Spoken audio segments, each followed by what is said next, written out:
Do you have the math that works that out?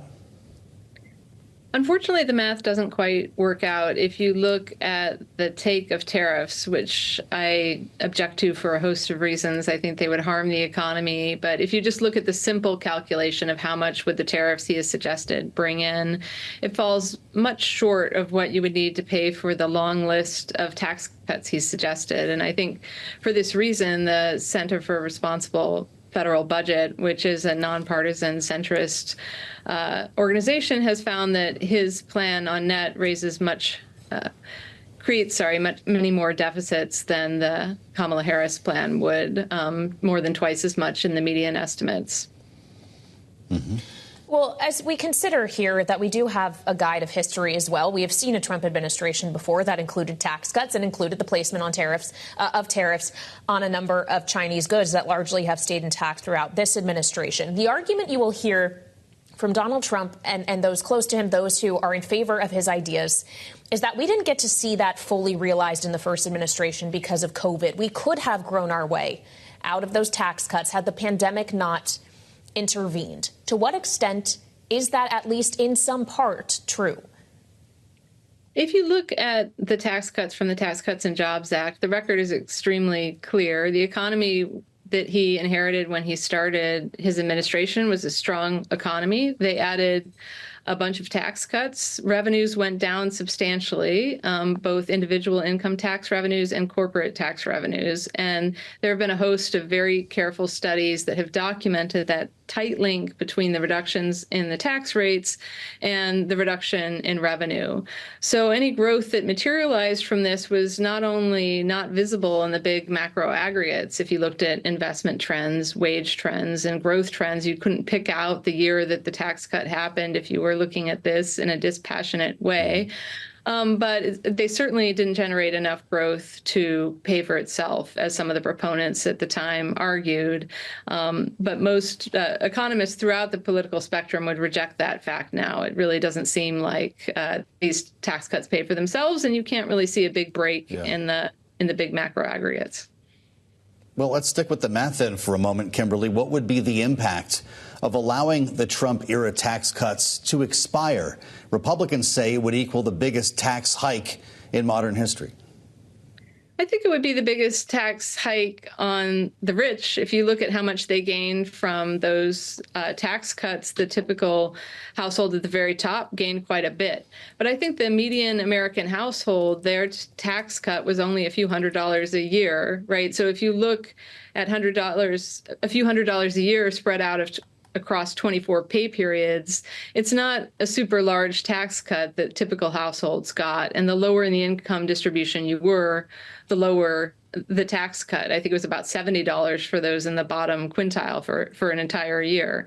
So undoing that would be noticeable. And I don't think, people want to see their taxes go up. I'm not trying to say that this wouldn't be noticeable, but I don't think it would be very large for a lot of Americans. And I think another way you can tell is when you go back to the enactment of that legislation and you polled Americans, did you receive a tax cut? Half of them didn't even notice it was happening. There was very little salience to taxes going down at the time.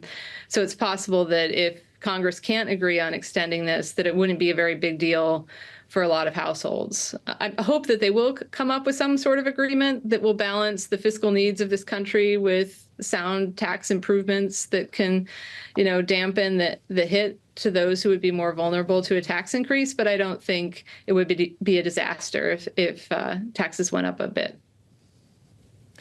Well, Kamala Harris is arguing that an effective tax on the consumer would go up if the tariffs Donald Trump is proposing would go into place. So just to return to that idea that we began with, can you just walk us through how the transaction works, knowing your experience at the Treasury Department, when a tariff is levied on a good coming in from any foreign country? In this example, let's use China. Is China paying that, or is the importer paying that, and what usually happens next?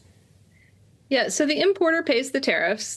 That's just a fact of the world, is that the importer is the one who's assigned the burden of remitting that tax.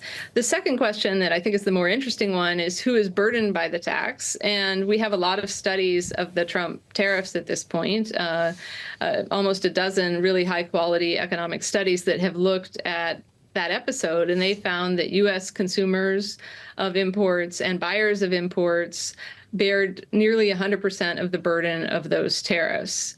It's theoretically possible that foreigners could respond to tariffs by lowering the prices they charged Americans, but we don't see that in that instance, and there isn't a strong reason to suspect that they would. At the border, the importer pays the tariff, and the evidence indicates the consumers pay the tariffs. So work that I've done with Mary Lovely and others indicates that for the typical American household, the Trump tariff proposals are going to cost about $2,600 in terms of additional cost to the imported goods that they consume. And that's before you even get to the fact that domestic goods that are made here in the United States that compete with imports, those will also become more expensive, not just because they compete with imports, but also because they embody, in many instances, imported intermediate goods. So U.S. households will get hit with a lot of costs, even beyond those that I've estimated.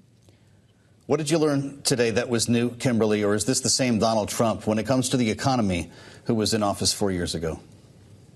I think this Donald Trump seems more extreme than the one we saw 4 years ago. He seems to have a much more carte blanche approach to tariffs, where he just wants to apply them to everybody. At times, what he was saying today suggested that he wanted to create really autarky in the United States, which is a word we use to describe completely closed, no trade economy. And if you think about the harm that that would do, I think it would be very large, easily could lead to a recession, if not a depression, in the United States, and would alienate us from all of our allies and partners abroad at the same time. At one point in the interview, he said, 10%, 20% might not be high enough because the imports will still come in. Why don't we go to 50%? And that's really sounding like a candidate who doesn't want to collect revenue from tariffs, but what he really wants to do is just plain stop trade. And I think that would be very dangerous for the U.S. economy and for our trading partners, and frankly, for the world economy as a whole.